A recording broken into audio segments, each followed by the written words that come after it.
Hi hello నమస్తే. నేను మీ సోమని. అందరూ ఎలా ఉన్నారు?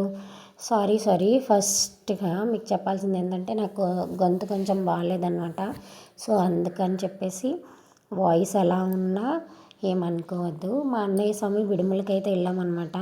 సో ఇడుముల్లో 2 కొబ్బరికాయలు ఉంటాయి కదా, అందులో కొబ్బరికాయలో మొత్తం వాళ్ళే నెయ్యి అంతా పోసుకోవాలి. ఆ నెయ్యి అంతా నింపడానికి మనం ఏం చేయాలంటే అగరపుల్లతో దాన్ని ఇలాగ కిందకి అంటూ ఉంటే మొత్తం నెయ్యి అంతా కూడా అందులోకి వెళ్తుందనమాట. ఆ తర్వాత దాన్ని క్లోజ్ చేయడానికి చిన్న బ్రెడ లాంటిది ఇచ్చారు. దాన్ని అందులోకి కొట్టేసి ఆ తర్వాత ఒక క్లాత్ లాంటిది ఉంది, దానికి గమ్ అంటించేసి దాన్ని క్లోజ్ చేసేయడమే. దానికి తర్వాత పసుపు కుంకుమ బొట్టు పెట్టేసి పక్కన పెట్టేసుకోవాలి. ఆ తర్వాత ఇంకొక కొబ్బరికాయ ఉంది కదా, అందులో కూడా మన అందరం కూడా పొయ్యాలన్నమాట. అంటే మన కుటుంబ సభ్యులు అలాగే వచ్చిన వాళ్ళు ఉంటారు కదా, ఇంకా ఇడుముల కోసమని మనం పిలిచిన బంధువులు వాళ్ళందరూ కూడా ఒక్కొక్కరుగా వేసేసాము.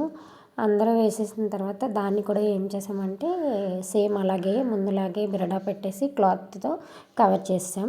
దాని తర్వాత రెండిటికి పసుపు కుంకుమ రాసేసి వాళ్ళకి చిన్న ఇడుముల సంచులు ఉన్నాయి, అందులో 2 కొబ్బరికాయలు పెట్టేయాలంట. ఆ తర్వాత పెద్దది ఇది ఇడుముల బ్యాగ్ అనమాట, అసలుది ఇదే. సో ఇవన్నీ కూడా అందులో పెట్టేసుకోవాలి. మనం ఇందాక రెడీ చేస్తారు కదా 2 కొబ్బరికాయలు, అలాగే పూజకని సామానం తీసుకెళ్తారు కదా స్వామివారికి సమర్పించడానికి, అగరపుల్లలు ఇవన్నీ.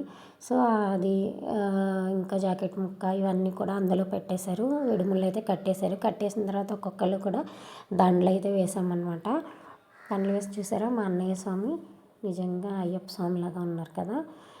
తర్వాత అందరం కూడా ఫొటోస్ దిగాం అన్నయ్య పక్కన నుంచొని. అందరూ ఫొటోస్ దిగిన తర్వాత కాసేపటికి మొత్తం ఇడుములు అయితే పైన పెట్టేశారు. ఆ తర్వాత స్వాములందరూ కూడా బయలుదేరారు అనమాట.